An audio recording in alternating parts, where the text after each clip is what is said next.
জানে না।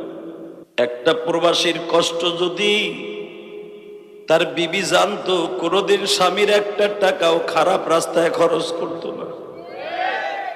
প্রবাসীদের কষ্ট আমার মালিক ছাড়া কেউ জানে না।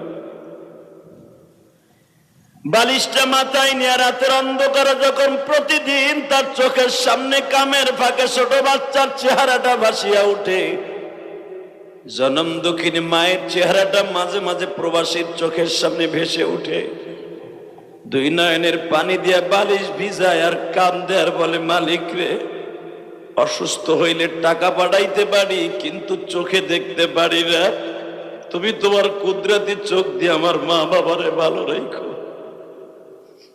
প্রবাসীদের বেদনা আল্লাহ ছাড়া কেউ জানে না রে যুবক ভাই। ওই বাবা আমার কাছে টাকা দিয়ে কি বলছে জানো? হুজুর